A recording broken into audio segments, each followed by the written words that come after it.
Recently, Ubisoft has released Rabbids Kingdom Battle. It might suck, it might be good, I haven't read reviews yet. It's their first focus on the Rabbids franchise in a while, as their latest outings have been relegated to mobile devices. Which is odd, as they were really pushing these obnoxious little bunnies. Ubisoft meant for them to be their new mascots, but their mascots nowadays are... do open world games count as a mascot? But where did these little guys first come from? Look no further than the debut of... hold on now. Who the heck is Rayman? Yes, at this point Rayman had a long series of video games, up until this one. The Rabbids kinda hijacked the franchise after this title. I'm more familiar with the Revival series than the originals, but I played the first to get an idea. So how does this whole thing get started?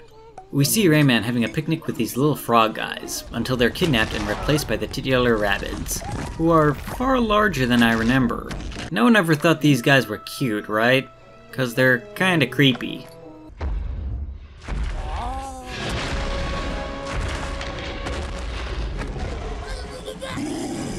Bet you no one remembers this bunny. Why didn't he become Ubisoft's new mascot? Buy Assassin's Creed! Or else Bane Bunny here will break you. Rayman is thrown into the Rabbids Coliseum where many bunnies call for his death. In the arena there'll be 4 gates, each with their own minigame. By completing 3 or more, you'll open the main gate, which will lead to a more involved minigame like a race or shootout. And that's because Rayman Raving Rabbids is actually a party game. Yeah, this is where the Rabbids got their start. Nonsense minigames for nonsense characters. So how does the main game flow? We'll start with the first 3 minigames that you can try. A lot of these will be something simple but probably a little sadistic. When it's not something like that, you'll usually be serving the Rabbids somehow. These are all at their best when they commit to the theme that the bunnies are complete psychopaths, putting Rayman and their fellow bunnies' lives at risk to do something stupid. The first 3 do a good job of showing this by having you ditch a lit bomb, hurl cows, and feed this very hungry rabbit. But the final minigame to the right is a bit of a problem. Here you're treated to a rhythm game. You only need to press left, right, or both when a rabbit lands next to you. It's too simple, the button presses don't match the music very well, and the music selection is pretty small and uninteresting. Girls just wanna have fun and La Bamba? I get used to hearing girls just wanna have fun a lot. Oh, and do you like rabbit noises with your music?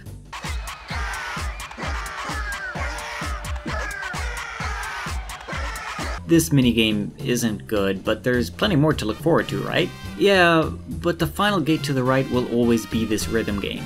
Thankfully, you only need to complete 3 out of 4 of the games to move on, so you can always ignore this one. But my inner completionist told me to beat all of them. You don't get much for doing every game, just some costumes and music. Also a deep hatred for this song. For the final challenge of the day, you get what is probably the best part of the game.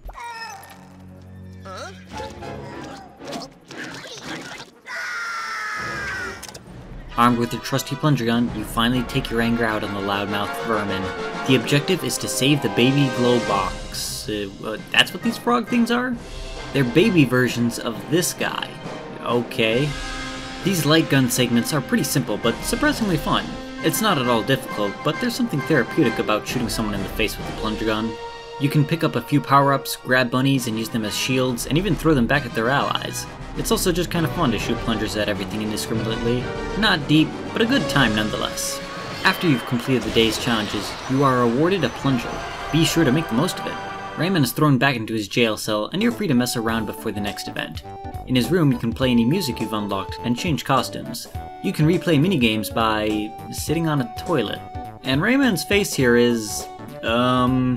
From here on out, I'll spotlight a few more of the minigames and levels while I bring up the strengths and weaknesses for this game. Bunnies are addicted to carrot juice. Here you hose down the rabbits with carrot juice as they soullessly march towards you with their unblinking gaze. So this carrot juice spray looks a bit strange cause, yeah. Just get them, drunk and survive as long as possible. Bunnies can't jump. Simple jump rope game. Score as many points as possible. By the way, did you know that Rabbids like to hang out with demons from hell? Very little known fact of Rabbids lore. Look at this little cutie. Another missed opportunity for a new mascot. Buy Watch Dogs 3! Or burn in hell. Bunnies never close doors. This one is just kind of annoying. Slam the doors on the Rabbids until you eventually fail. Playing this one with a mouse is a lot more annoying than just using a controller. With the mouse you can move the cursor all over the place, and it takes more time than the controller. This is a good time for me to bring up the controls. I prefer the mouse and keyboard, but there are some games that work better with the controller. Problem is, you can't use them both at the same time. You need to exit to the main menu and go into the settings to change the default controls. Any progress you made that day will be lost if you haven't completed everything, so you need to commit to just one control scheme. For this review, I'll be sticking to the mouse and keyboard. It makes a few games too easy, but is the best way to play the light gun segments. Bunnies are slow to react. This one is really annoying. You have to tilt this maze to get a ball into a goal, and you need to get it there in under a certain time limit. I had to retry this one a bunch. The physics are kinda weird and not very fun. The controls for the mouse are alright, but still feels off. It's not fast-paced or fun, just tedious. And what's worse is the fact that this minigame is repeated 2 more times. Bunnies never use toothpaste. Viewer discretion advised for this minigame. If gross teeth aren't your thing, feel free to open up another tab. So for this game, Rayman has to pull these worms out from the rotted teeth of this rabbid. Charming. Not the premise, the worm's kind-hearted smile. The climactic game of this day is a racing game. Rayman and a bunch of rabbits all go and ride these massive hogs through a standard 3-lap course. The controls here are, pretty slippery. It always feels like you're moving around on ice, and the momentum and movement feel pretty unresponsive. It's not that tough to beat, but not very enjoyable to play. Rayman gets back to his cell and finds a use for the plungers. By sticking them to the wall, we can build a makeshift ladder to escape. Wait, why not just use 2 of them and climb up? Nah, whatever. I actually really like it in games where you can easily see your end objective. You get to see yourself getting closer and closer and your anticipation rises. Man, I'm getting close. It's a dumb, small thing, but I kinda like it. Bunnies don't milk cows. Another boring game that just has you moving the analog sticks or mouse really fast. Next. Bunnies don't like bats. Oh boy. The controls have been okay in most of the games so far, but this time, it's awful. Take the controls from the racing game, and then add a Y-axis to it. So, the concept is that you ride this bat and collect these ugly-as-sin pigs. Pick them up and return them to their pen, all under the time limit. It is incredibly hard to maneuver, and flying over hills is an absolute chore. Not fun, not humorous, burn it. Bunnies have no mercy, I mean memory. A Simon Says game that will very quickly make you want to give up as soon as you've reached your goal. The noises are annoying, and having to hear over and over again is enough to make me want to jump out the window. Bunnies rarely leave their burrows. It's whack-a-mole, moving on. Now here's a level I'm excited to talk about. This is a light gun segment that takes place in this old graveyard. It starts off with this robotic rabbit just staring at you. Doesn't yell "da" or try and attack you, just watches. If you try and attack him, his force field will just block all your attacks. You move through the level, picking up power-ups and fighting Sam Fisher Rabbids. Yes, really. In the background, you can see the robotic rabbit is falling, but still never does anything. We reach the climax of the level on top of this slanted tower. You get to scale it while fighting off enemies and the robo-rabbit. It fires missiles which you deflect with plungers, yeah, whatever, but eventually you finish it off. Gotta admit, I really liked that level. You get some nice build up to the boss, the environment is nice enough, and a cool, satisfying ending. Bunnies like surprises. Here we have a poor, blind bunny. Use the horns to guide him left and right to avoid hazards. And by avoid, I mean directly have him run into them for points. But how are we gonna get 50k?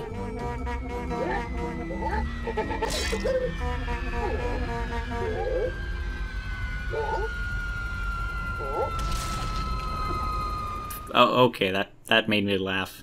Bunnies can't play soccer.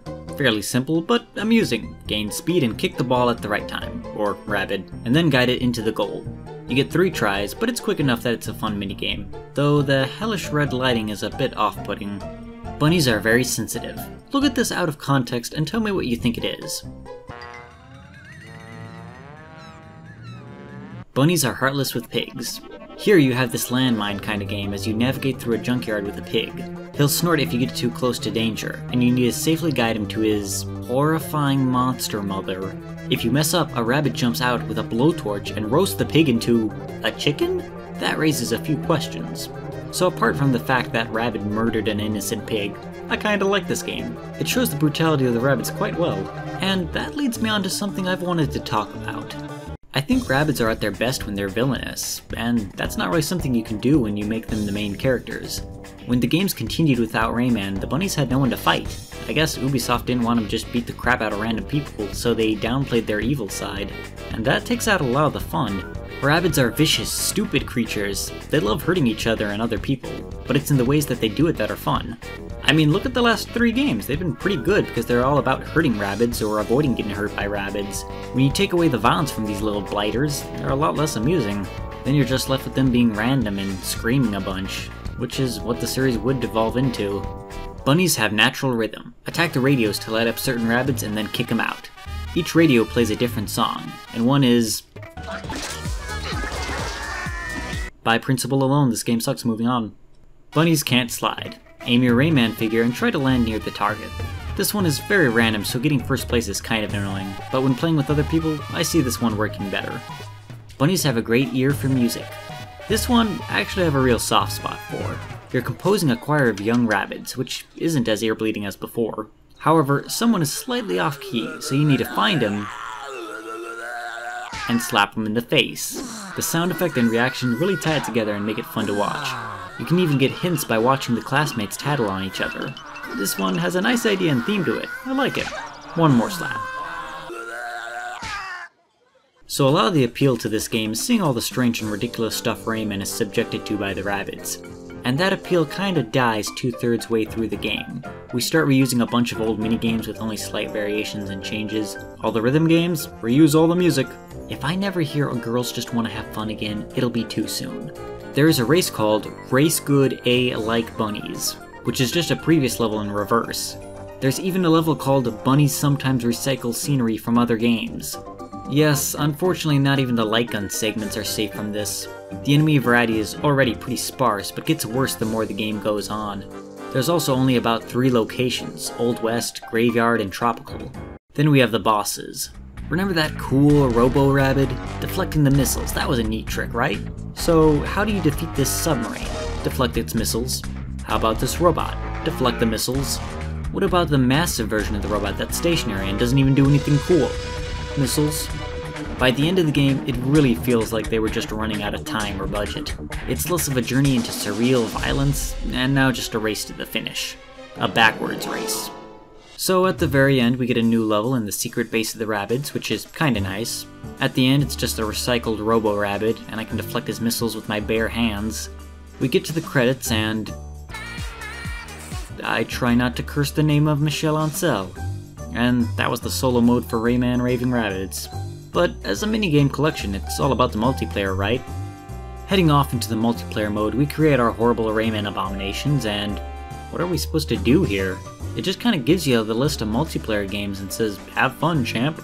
There's no sort of Mario Party-like mode where you all compete for something, it's just a bunch of minigames you can play. There are these small 3 minigame sets that you can compete in, but a lot of them are locked, so what's the point? Not only that, but actually playing these minigames with other people shows that they're a lot more solo-focused. Tons of these are based on surviving for as long as possible, and they only have one person going at it at one time. Meaning you've gotta wait for every player to finish their turn before you get yours. I played this with one other person. Playing it with 3 other people must be a nightmare. And the friend I played with did not want to play this. It was like pulling teeth getting him into just a few matches of this game. Man, I don't need him. I'm the best player of all best players in the universe, including my pal Mike. So this is a party game where you don't want to actually play with other people. In a party. Huh. At the end of the game, Rayman escapes only to remember that he has yet to free the baby glow boxes. He jumps into the hole and gets stuck. For years. It'd take quite some time before he got out of there and get his own reboot and its fantastic sequel. Of course the Rabbids got a sequel 1 year later. In fact, they got one almost annually for a few years. But without being the antagonist, they kinda lose their charm, and it seems no one really thought the games were any good. Rabbids were cast aside to mobile devices, and Ubisoft realized that open world games make bank. But then, the Rabbids came back, and with Mario no less, in a full non-minigame release. In an XCOM-inspired game. What a world we live in. I'm quite happy that the Rabbids sorta died for a while. Rayman came back in full force, and this new Rabbids game looks like it has much more of a purpose. You're fighting Rabbids again, and while I don't think there'll be as much animal abuse, I think they can still make for good villains. Looking back on the original Rabbids game, it's not great. It started a franchise that isn't known for great games either. I also feel like the Rabbids are a dark precursor to the Minions, but I think there are some funny things in this game. It might have been best on the Wii. I feel like motion controls could make some of the minigames more enjoyable. As a kid's game, it's not too bad, but there's way better things you can find. Not that I feel like anybody's actually really torn over whether or not they want to buy this game. It was interesting to come back and take a look at it, but I doubt I'll ever return to Rayman's adventures with the Rabbids.